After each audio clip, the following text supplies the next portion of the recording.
You hear that? You tuned in right now to KhanTxt TV with Corey Terry. It's your boy Denaron logging in. R&B gentleman. Yeah.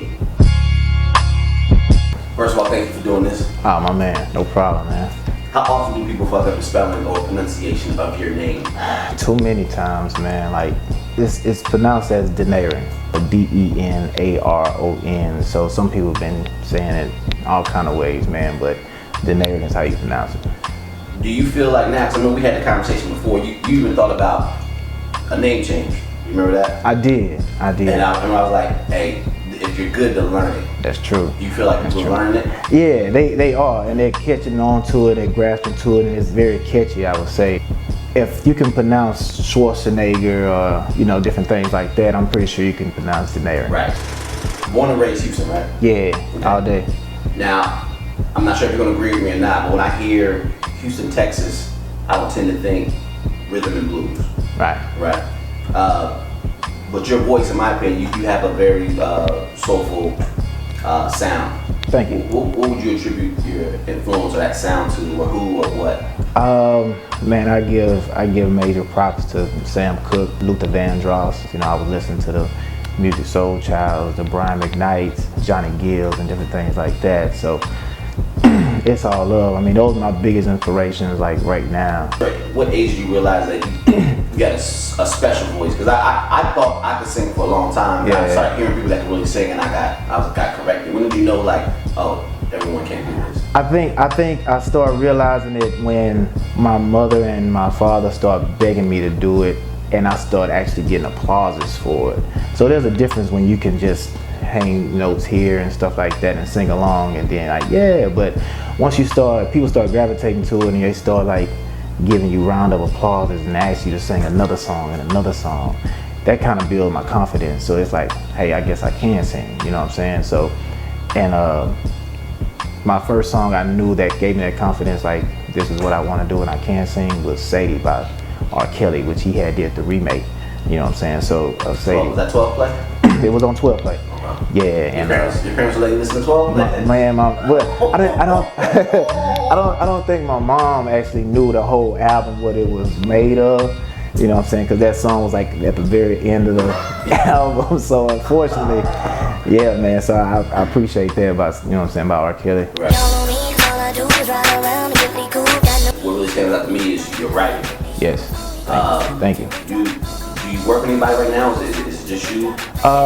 Right now I'm working by myself. I'm a solo, but I still have different writers here and there, like Shawn Michaels. He actually writes as well. So that's actually about it, man. Most of my talent is coming straight from me. Everything that you're hearing, from the hooks to all the songs and stuff like that, the background, it's all coming from me. What was that first song you wrote?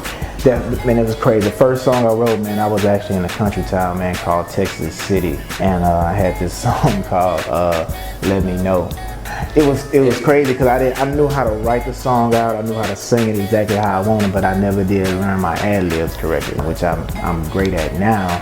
But that was my first song that I ever recorded, and I knew I was like, I got something, you know what I'm saying? So from then on, you started like I'll just start going crazy writing, you know what I'm saying? Like trying to figure out what's the next song I can write, what's the next song I can write. When you would write those, would you sing to like friends, you perform them at like I would sing every night on the phone with a female. Saying that was basically building my confidence as well. Talk about your writing process. Do you find a melody first, or you find words first? I do. I find melody. The main thing of all before I even make up a melody, once I'm listening to the beat, I come up with a concept, come up with a subject or a title. Where once I find out like that's the title of this song, I'm gonna write everything around that song, and that's where I go from there. As a vocalist, what do you enjoy more? Going in the booth and knocking something out, creating and plugging in, constructing something and hearing it, or going on stage, performing live, covering, looking at audiences? I would say performing live. Immediate reaction? Yeah, because interacting with the crowd, especially with a live band, I have more of a freestyle time, of a rhythm I can actually sing up and down. I can come back, I can bring everything back. That vibe and that feeling is just so great, once you see the crowd actually singing with you or cheering for you, it's a totally different vibe to just being inside that booth and getting ready to create something special. But once you know you found something special, you'll find it out once you're on that stage. You know what I'm saying? So I think being in a live performance in front of an audience is powerful to me. When I was coming up, R&B and hip hop, they were two separate genres, two separate entities. Like if you heard one, it didn't sound like the other. Man. And I think now, right? I think now you may agree the lines are kind of blurred now with artists like a Drake and Tory Lanez. You don't know what's what. Do you feel like this blend is good for the culture of R&B? It is. It's definitely good for the culture. I love it. I love the whole movement, the whole collaboration together. Even back then when people was always saying like, man, put me on this, I need you on this hook, I need you on this rap, so I need you to rap this 16. It was R&B and hip hop colliding right then and there, which makes the whole mixture what's going on right now. All those songs build up and crafted its way to where we at right now. Right. So that's what I love about it. I mean, we can't separate the hip hop from the R&B because it's singing and it's rapping in both of them. You know what I'm saying? And the culture is building its way through other genres as well, through pop. You know what I'm saying? And country music. You know what I'm saying? Rest in peace to Big Mo when he actually did it, when he was freestyling and he actually knew how to sing, you know what I'm saying? So, and a lot of southern people like in Houston, Dallas, San Antonio, and Louisiana, when they grabbed to it, they was like, oh, we can do this as well. It's exactly what they doing in California and Florida and up north. Which is just true, and Texas did spit out artists like Erykah Badu, who I think actually capped off the whole neo soul. Even though it may have been in pockets here and there, especially in Philly.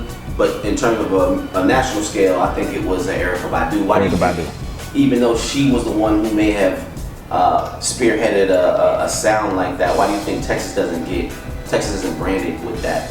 I think it's just about us not being behind each other, man. We need to actually support each other more if it's hip hop and R&B. But I think the support can definitely be pushed a little bit more with hip hop and R&B together in Texas, and it can, blow it massively. What do you miss most about the golden years of R&B, and what do you enjoy most about this new era of R&B? The love songs, man. I really miss the New Jack Swing era. Just the love-making era, like the R. Kelly, Avant, Tank, Chico DeBarge, Al B. Sure. I miss those days, man. What element do you think right now is missing that they brought? I think it's missing love words to it. More of how to treat a female, being an actual gentleman. But like the actual songs itself and how it's sung is how I miss it, how they actually orchestrated the music itself. Everything kind of goes fast nowadays. It's like a it's a certain style, which we always look for change. I understand that we can't just stay in that box, with just making love all day. Now it's time to go outside and find out how to treat that woman to make love, you know what I'm saying? I think we're gonna get back to it pretty soon. That's a perfect tie into one of your new projects with J-Dog. It was no stranger to the radio play. Yeah. He has a new single out. Can you talk about how this collaboration manifested? I ended up getting the material from the guy that was on the song as well. He go by the name of Mouthpiece. He sent it to me. He said, man, I recommended you to get on the song with me and J-Dog. I was actually writing at the time once I had got the text message, so he ended up sending it over to me, and the hook wasn't there. He was like, man, I just need you to bless it with whatever you have. He had his verse on it, and J-Dog had his verse on it. And I kept repeating it and repeating it and repeating it, man, and I promise you within 15 minutes I had the hook done. Went to the booth, I recorded it, we made history with it right now. Let's get into your new single. This is your shit. A single's called Body. Mean record. The way she rock and let it go. Got a young nigga feeling more. Up and down, but she on that pole. She drop it low and she shake it so. You decided to go with another male R&B vocalist, Brian Angel, Day 26. Yeah. What gave you the idea that sharing a spotlight on a record like this with another male voice would be a dope idea? Man, I really felt R&B needed this. I think it was another piece of the ingredient that needed to be added to the recipe with R&B. We've been knowing each other for years, so it was always a genuine love once we came across each other. We've always been talking about getting on different records, so we finally made it happen. You guys gonna do a video to this? You gonna do? We did. We just finished this video. Who directed it? A guy by the name of Trill Art. He's located out of Port Arthur, Texas. Okay. And skills, man, it's so beautiful, man. So I was kind of nervous on where would the video go here and there, but he put his ideas together. We put the treatment together, and he actually blessed it, man. So I love it so far. We're gonna get ready to release it pretty soon. Dope. The next step for Denaron in terms of